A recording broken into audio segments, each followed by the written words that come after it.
Hello. This is Dorina and Deanna with Bledsoe Empower. Welcome back to our podcast, Empower El Mundo. We are your former collegiate athletes, now trained mental health counselors.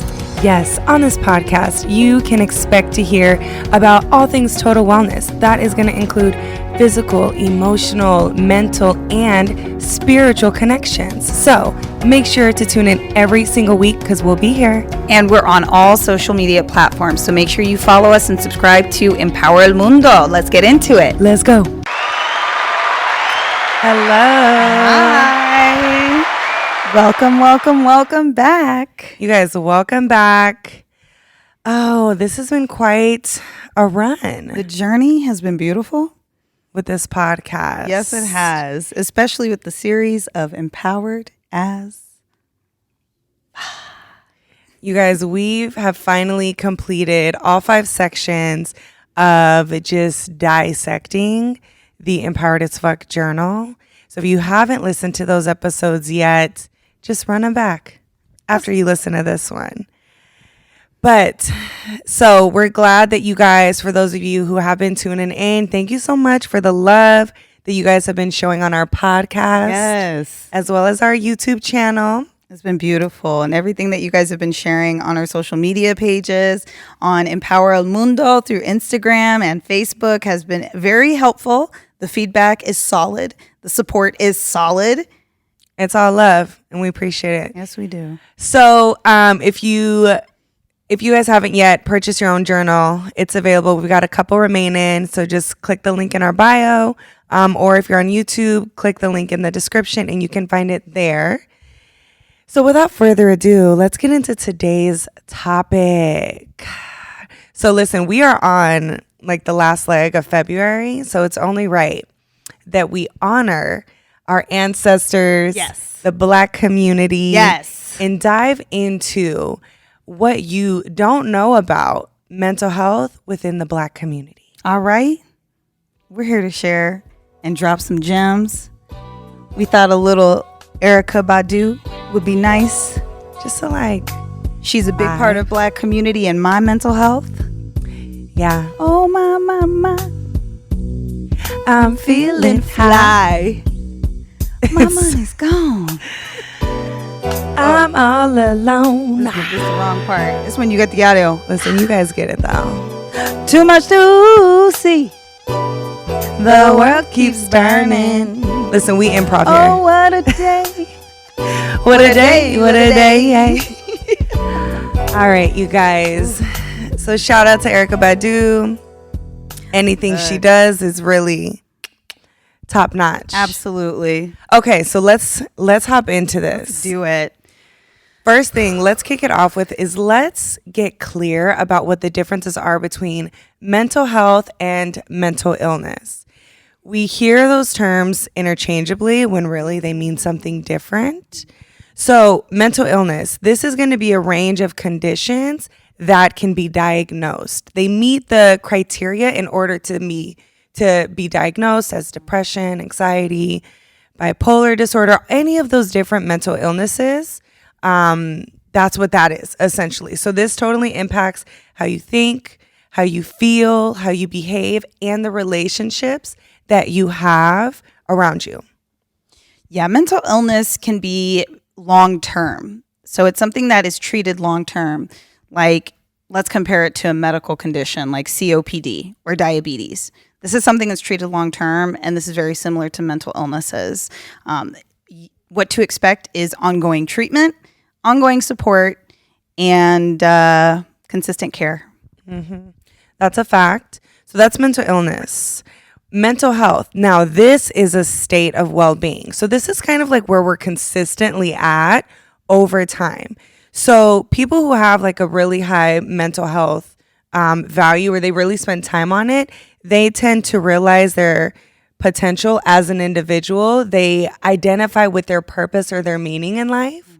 They tend to be able to cope with like everyday stressors that we experience through life, normal things that just don't go right. We can deal with that, and we're pretty resilient in that sense. We're able to be productive in terms of contributing to society as well. So those are the biggest differences. Mental illnesses tend to meet the criteria to be diagnosed, and mental health is your mental state of well-being. That was beautifully said. Thank you. I did prepare for this podcast. You did very well. So this is important to know because there's quite a bit of us in the Black community walking around with mental illnesses that are untreated or even misdiagnosed. And so I did some research too. Let's hear it, please. So a lot of the national resources, like the National Association of Mental Illness, or NAMI, shows that 1 in 3 Black Americans are suffering from a mental illness and they're untreated with it. And there's a lot more information in terms of the reasons why it goes untreated, which we are going to get into. But I want to make sure we're following the outline. Well, let me ask this. Why, or is there a difference between mental illnesses or treating mental illnesses within any population in comparison to specifically the Black community? Are you asking if there is a different form or approach when working with a person of color or a Black person? Yeah. Oh, I see. Should there be a different approach to it, or is it just kind of like one size fits all? Mental illness is mental illness, whether you're Black, white, Asian, Native American. Is it just a one size fits all, or should there be a different approach when specifically working with an individual who is Black or person who identifies of color? That is or person of color. That's like the $1 million question in the industry, and there's a lot of controversy over it because we have a form of treatment or approach that's evidence-based, which means a bunch of nerds like me or psychologists got together and did a bunch of studies on different groups of people based on age, background, gender. And they found that this form of treatment, like cognitive behavioral therapy, was effective in different groups over, different lifespans. And the issue is, well, if I am a person of color or if I'm Asian American, if I am from this background, does that form of treatment change? And it's kind of a yes/no answer. No, the approach in terms of the scientific approach is not going to change, but it's absolutely going to be tailored based off of your beliefs, your practices, your traditions. And so yes, no, right? It depends. I believe that even though you're using a certain form of treatment, you do need to acknowledge a person's preference. And you need to acknowledge that their upbringing, their background, their traditions, their practices are going to contribute to communication when doing counseling or coaching or just working with them. And it's going to contribute to trust and rapport, right? I would say that's 100% true because just my own personal experience with who I've been able to work with during this pandemic is I've seen an increase of individuals who are specifically seeking Black therapists. Big time. Big time. And I remember like when that was one of the first things that one of my clients had mentioned during a consultation, it was like, I found you because I was speaking with another Black therapist and I was looking to see who she would refer. And so she referred us. And I said, okay, why was that something important to you to have? And she said, because it means that I don't have to explain the little things that I would have to explain to somebody who is not a person of color. And that means that I feel a little bit safer coming into this session. Even if I don't know you yet, I know that you're a Black person. So you've got some similarities, some similar experiences that you've had that you can relate to. And I don't have to explain to you why I feel a certain way. What's interesting to me is that it was said to you as the little things. That's how it was labeled. And when you explain it further, my experiences, my upbringing, my beliefs, those aren't little things. But because there's such lack of information, there's so much provider bias, right? So I'm pointing at myself because I'm a provider, you're a provider, we're healthcare professionals, and they're called providers. But there are provider biases, even in the field, that make it challenging to have a client be able to express themselves and the provider not understand those little things, which are big. Well, I think that that's where trust happens is in those small moments of feeling safe and not feeling like I'm being questioned. Yeah. You know? What a good topic. It's a really great topic. So, okay, let's get into this next segment. This is going to be our myths versus facts segment. So, we want to dismantle certain myths that really just run wild within the Black community and provide facts as to why those are not true, why those are unhealthy beliefs to really obtain, in hopes to just like break those down and add a bit of value and truth to approaching mental health as Black people. Okay, so first one.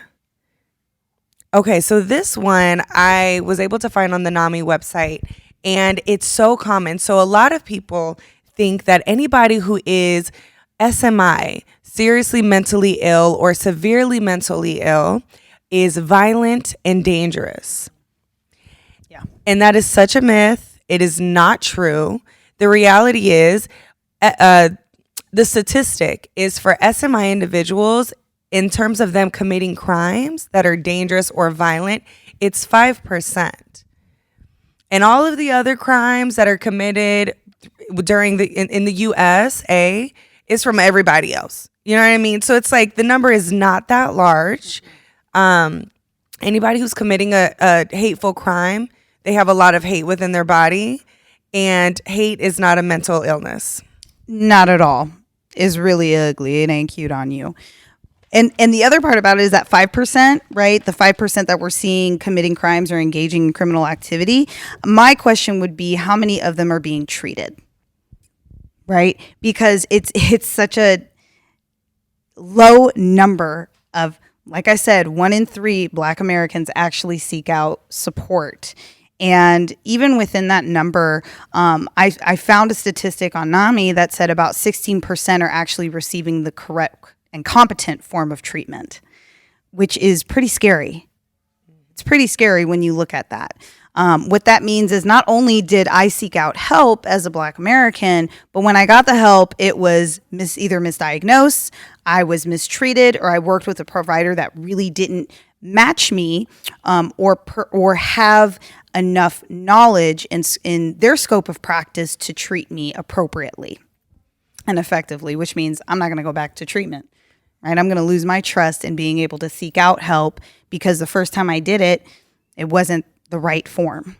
And you know what it even makes me think about is what percentage of that 5% is labeled as like a violent crime when in reality somebody is having a mental break, a mental illness breakdown, and they're not being appropriately treated. For example, I know that we have all seen on social media a police officer being called out to somebody who is Black, and they're having a mental breakdown. And instead of being nurtured and cared for appropriately to just bring down all of the tension in that type of interaction, they are being like drop kicked to the ground, arrested, shot at, killed. And that's not really the treatment that they need. It's so true. Verbal de-escalation is something that is actually being mandated as a form of training for officers more in the state of Arizona, which, if anything, is going to promote the well-being of individuals that are having a mental health crisis, a mental illness break, a psychotic break, and being able to address it in a safe manner and getting them connected to the right services. And that's often the biggest break is, maybe this individual entered through the legal system, but now they're not being provided the services because they've been labeled as a criminal versus somebody who's suffering from mental health. And so what a great first myth buster that we just cracked. Way to go. Way to go. Solid. Okay, so this one I think is pretty big, especially within the Black community, is all you got to do is pray it away. Pray it away. Ask God to fix it, and He will. Ask God to stop your anxiety symptoms, your depression, your that's trauma. Just tell God that you're having those thoughts, and He'll take them away. The feelings that you have for somebody of the same sexuality. To pray the gay away? Whoa, that one takes us back decades, centuries of false thinking. Honestly. So the myth is just praying it away is enough. And the reality of it is it can be for some, But that doesn't mean that's the only option. There are other options too. So you can work with a spiritual leader. You can work with your faith-based community. You can also work with a therapist. You can work with a coach. You can work with a doctor. You can work with so many other people. You can work at a support group. You can go to group counseling. There's so many things, so many layers to getting support. But one thing we will tell you is that if you are suffering from a mental illness, you will need more support. And that's not a bad thing. If anything, that's going to be a huge stress reliever for you. And what I think is, kind of going back to our podcast episode about the different support systems, is you can have multiple supports. You can have your spiritual needs met in church, through God, through whatever spiritual connection you have. But that doesn't mean that that's also going to meet the need that you have to take care of your mental illnesses or whatever symptoms you're having that's causing you to not function as well daily. We got to go to somebody who's trained to do that. If we can't take care of it ourselves, we have to seek somebody who's professionally capable and competent to help us out. The risk is that it's going to be an ongoing issue, right? And that's what we're trying to talk to you guys about, are the solutions. Praying is a solution. Going to church is a solution. Working with a therapist is a solution. Working with a coach is a solution. So there's a lot of opportunities out there in addition to using your higher power. Yeah. And, something that I thought was really powerful and I learned during my beginning stages of being a therapist is your higher power can be anything. It could be God. It can be love. It can be the universe. Like, it can literally be anything. It can be nothing. It can be nothing. It can be anything. It's all about what you believe, right? And especially in therapy, we always go back to the belief systems, right? What is it at the core that drives you, that makes you move, that motivates you? And it goes back to your belief system. So if you're coming from a belief system where you only use your religiousness or you're only using your spirituality, we're trying to let you guys know that there's so many other opportunities too. You just got to give it a chance. Yeah, it doesn't have to be all or nothing. Right. It's distorted thinking. Honestly. Okay, so that's myth number 2. All right, our third and final myth that we need Dorina to bust is someone who is a professional is culturally competent to help me.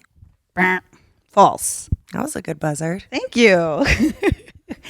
So your provider is culturally competent. Not always true. Okay. Yes. And when we're talking about providers, again, we're talking about therapists, we're talking about doctors, we're talking about nurses, dentists, etc.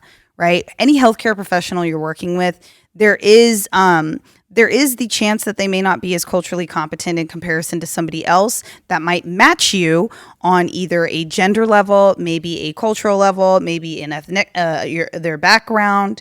And so keeping in mind that when you are seeking out support, if somebody who is culturally competent or aware or have some similarities to your culture is important to you and necessary in your healing experience, then ask those tough questions when you see your provider. And I'm just saying it because it's happened to me. I've been in situations where I was asked, I worked with this family who, they were Muslims. And I remember they asked me if I've ever worked with a family who practiced Muslim or Islam. And I said, I have some familiarity in it, but I can't sit here and tell you that I've worked with more than 10 families that relate to your background. And it turned into, well, I need to go speak with my husband about it. And we were talking about this earlier in terms of my experience with this family because I worked with their son, and his mother was the only one that was able to come to the appointments. His father refused to come to the appointments because I'm a female provider. And for him, it was inappropriate to work with a female directly. So all of his messages, all his concerns about his son went through his wife, who I worked with predominantly. And that was something, again, to the question of, do you change up your approach based off of one's culture? Yes, you do, right? you meet their needs, especially if they're telling you specifically what they need. That doesn't have to do with your treatment approach. You can still provide an evidence-based approach, an effective and efficient approach, in addition to being culturally competent and sound and sensitive. And I think something to add to that is to know that your therapist or your provider, doctor, nurse, whatever, is a human being too. And so they may have their own biases based off of their own life experiences that don't meet the need that they would be able to provide you. Absolutely. So I think it's totally fair to interview your therapist or your doctor, whoever the professional provider is that you're working with at the time. Interview them just like they're interviewing you, because not everybody is going to be competent to meet the need that you have. So let's just kind of put it into perspective. When we're talking about healthcare and history, there's a lot of disparity in people of color being a part of research studies to show the effectiveness of certain treatment approaches, right? And so there is an assumption that this may be effective for you because it was effective for this group of people that we did the experiments on or we did the treatment on. But those groups of people were typically Caucasian or non-people of color. And male. And male, in addition to that, right? So that's why you guys are hearing this message today, right? The things that you don't know about mental health in the Black community. There is still quite a bit of research that's unknown, but there's so much more that's coming to light, right? And people are starting to talk more about mental health and mental illnesses, different types of symptoms that we're experiencing. So it's totally becoming less taboo. And it's also really valuable to know that a lot of the research that has been done historically is based off of not the people of color. You know what I mean? So there's still a lot of growth in that, in finding the best approaches, interventions that do work for Black people and the Black community. And a fun little side note is your provider is, well, I can only speak about counselors in Arizona. We are mandated to do trainings until our license expires. And my specific license, or ours, expires every 2 years, which means every 2 years we have to update our trainings. And there are 3 mandated trainings in Arizona that you have to complete. And one of those is cultural competency. That's how important it is to be familiar with the nuances in working with certain populations, in working with certain types of cultures. You have to take the initiative as a professional to increase your knowledge and your awareness so that when you're working with a certain type of individual, you have some idea of how to treat them. And if you don't know, ask.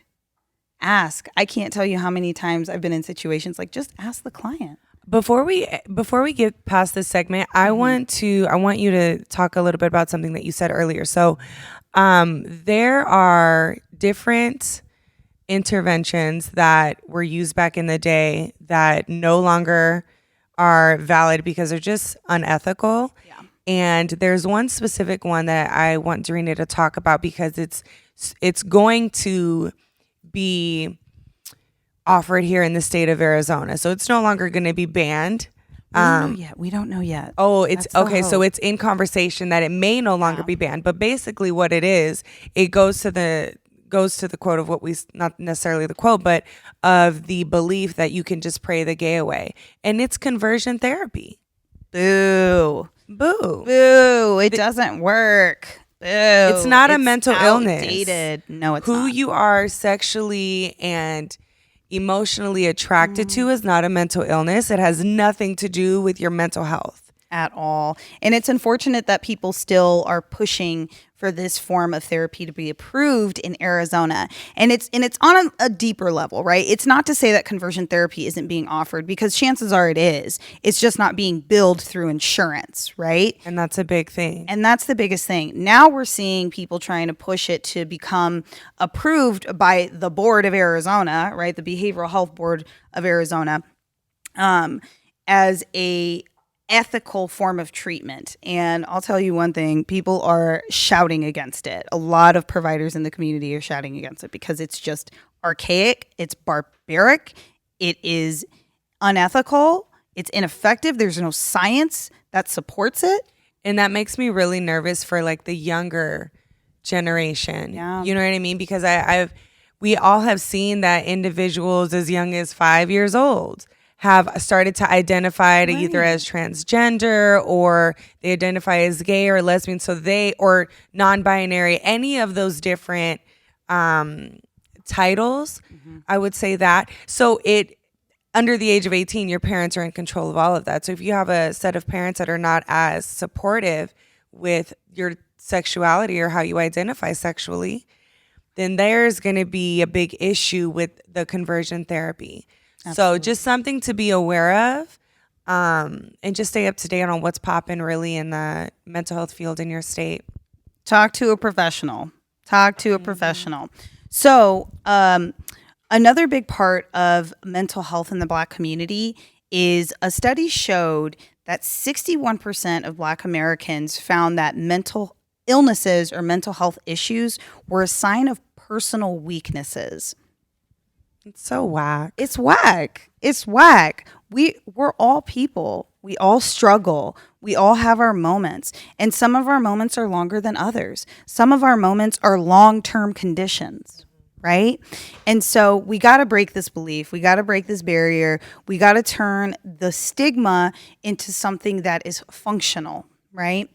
And one way of doing so is recognizing that maybe you are being biased. Maybe you're stopping yourself from reaching out to get in support. And all we're saying is just have a conversation.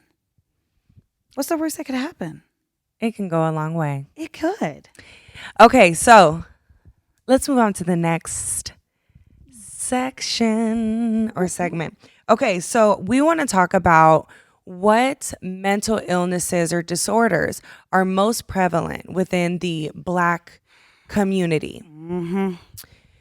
So the first one that I want to mention is substance use or substance abuse. So this is something that like we can go back decades, back to the crack community or the crack era. Let me say that. The crack era. Is that a Biggie lyric? The 10 crack commandments, 1. Yes. God, I love that song. Yeah, great song. Anywho. Shout out to my dad. He put me on game. But if we go back to the crack era, there was crack that was dropped in the poverty communities, which had a lot more Black people populating that. So it was like placed in our hands. So what happens when we're addicted to different substances? Over really not that long of a time, we are going to start to develop different disorders. We're going to start to experience co-occurring disorders. So that's 2 disorders at once. Depression, anxiety, PTSD, even medical issues. Yeah. Bipolar, mood disorders. So just know that anybody who's experiencing or dealing with a substance abuse disorder, it's not just that. There's always going to be something that is co-occurring with it. And if you're the loved one of somebody who's suffering from an addiction and you're asking yourself, what else can I do to help them? Best thing that you can do is get a professional involved. Right? And I say this to my clients all the time. Even when their loved one is suicidal, even when their loved one is psychotic, even when their loved one is not medicated, right? And they're unstable. When they ask me, what else can I do? If you have to ask yourself that question, it's time to get a professional involved, an interventionist involved, because at this point, you have exhausted all of your capabilities, all of your resources. And at this point, you need to just involve somebody else. So in terms of types of conditions that we see in the Black community, absolutely PTSD. And that's post-traumatic stress disorder. One thing that I found very interesting was that PTSD is misdiagnosed as schizophrenia. And schizophrenia is a psychotic disorder. That means you're hearing, seeing, or feeling things that may not be there, or you're paranoid, right? You're having delusional or false beliefs. That's what delusional thoughts are. And so I found that to be really interesting because I've been in situations where I've been in a treatment setting and providers are talking about a particular type of client, a Black client that they're working with, and they're talking about their symptoms, And my questions go to, well, do they have a history of trauma? Right? If they're fearful of you as a white provider, would they have the same reaction to me? Right? And what I've found is providers don't have these types of questions on their mind. They don't go to, well, maybe if they work with somebody that's familiar to them, just based off their appearance, would that change the effectiveness of treatment, right? And I'm just saying it because I've been in situations where I've asked these questions and I have a doctor in front of me going, I never even thought about that. Well, of course you're not going to think about that. But those are the little things that we don't want to explain when the Black client going into therapy to see a white therapist. Those are such big things. Those are just small things, right, that make such a huge impact on the exchange. Well, and think about how many times maybe that particular client tried to explain that. But it's not met with, it just isn't understood on the other end. Right, yeah. Which makes you be like, well, I don't want to do this anymore. It's not working.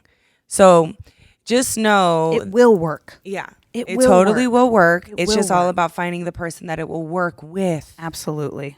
You know? Absolutely. How prevalent is depression in the Black community? It's pretty high. It's pretty high, to be honest.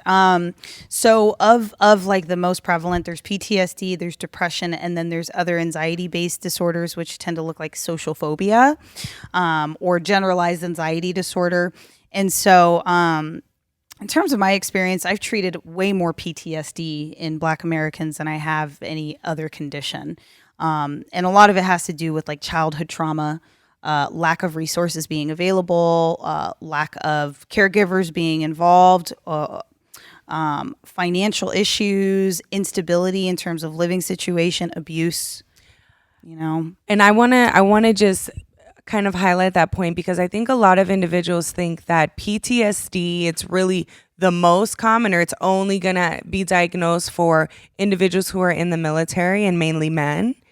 And PTSD is not military specific, it's trauma specific. Yeah. So anybody who's been exposed to trauma over and over and over again, or once, and it's big enough to make a massive impact on how you live your daily life, they have the possibility to meet the criteria to be diagnosed with PTSD. Absolutely. So just understand that difference. It's based off of trauma and what we experience. And if you're not in agreement with the condition or diagnosis that your provider has given you, seek out a second opinion. Advocate for yourself. Absolutely. You're the one you're paying for the service, right? You're the one that's the customer when you go in there and you see your provider. So you have the right to say, you know what, I'm going to keep on shopping. Yeah. And, just to compound, what if somebody has been exposed to a lot of trauma during childhood and then they get into the military and exposed to a lot of trauma there? Like now we're just like compounding it. Now we're doubling down on it. So just know it's trauma, and trauma can get real sticky, icky. Yeah. So it's hard to work through that by yourself. Nearly impossible, in my opinion, but not for everybody. And you don't have to. You don't have to. So why do it? Yeah. Okay, so let's talk about the upside. What does it look like for somebody to practice good mental health maintenance? Get honest with yourself. It's time to be honest about where you're at and the fact that we need to find some type of daily routine. So I would say coping skills, figure out what your coping skills are. And these are things that help you address or resolve issues versus avoiding or distracting yourself from an issue, right? So journaling. Plug. Empowered as Fuck journals available. So that's one way. Another one is going to be movement. Really big into physical wellness, right? Move that body. Your body and your mind are connected. And that's something that we talk largely about in the Empowered as Fuck journal. I thought you were going to hit it with like a nice note like you did last time. Because I was thinking of the next point that I wanted to make. And it was that, maybe use this as a way to think about your mental health. There is such thing as mental health hygiene. So just like there is like your physical hygiene, you need to wash that. You need to wash that ass every day. Dana. Okay. You need to shower. You need to clean yourself. You need to take care of your home. You need to have hygiene in all areas of your life, which also includes mental health. So you need to spend time every day taking care of you. I can't get that out of my head. Wash that ass, wash that mind. Wash that ass and wash that mind. We might name that the title of this podcast. Hey, we might have to. You know what I'm saying? But you've got to practice that. It's so mandatory, because there's no way that if you're not practicing this daily and then you go through a really stressful day or a really stressful experience, that all of a sudden you're going to have those coping skills. You got to practice those daily. Come on now. And there's no way around it. That's the answer. Every day. Because what's that going to do? It's going to increase your resilience. Yes, it is. Gosh, you're going to be so successful if you can practice every day mental health hygiene. It's about having the ability to bounce back in those moments of trials and tribulations. Wow, that was good. That was nice. I appreciate that one. With that being said, all right, let's plug you guys with a couple of providers in the state of Arizona that are solid. Yeah. So if you guys aren't following us, make sure you start following Empower El Mundo on Instagram and Facebook, because that's where we are posting Black providers in the Valley. And you're going to notice pretty soon that we're posting other providers in the Valley as well, based off of their expertise. But for today, we're going to highlight the Black mental health professionals. So the first one that we're going to be talking about is Erica Tatum Sheed. She's with Scottsdale Child and Family Therapy.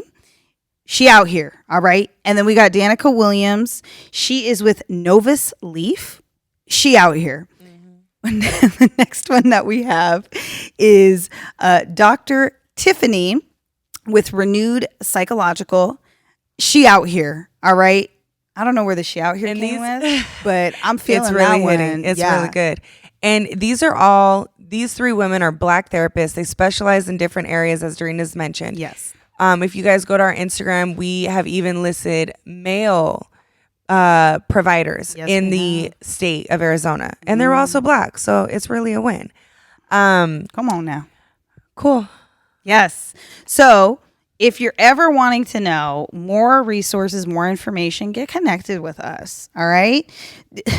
What one person doesn't know, another one will. Yes. Okay. It's not a one size fits all. It's not. So that's why we can reach out to other providers, loop them in, get you with the right one. Mm-hmm. And if you just need some coaching, you work with us, right? We got you. Maybe you're not ready for a counselor yet. Maybe you don't need a counselor. Right. Some people don't. And typically the individuals who don't need to focus as much on mental illnesses, but more on like life stressors, would do better with a mindset coach. Yes, absolutely. Which is what we're here for. So with that being said, thank you guys for coming and kicking in for another episode of Empower El Mundo. Yes. Like, subscribe, ask us questions, all of that. And I think it's time to crip walk out. If you watching the video. Oh, wait. There it is. Listen. Oh. Thank y'all. Hey. You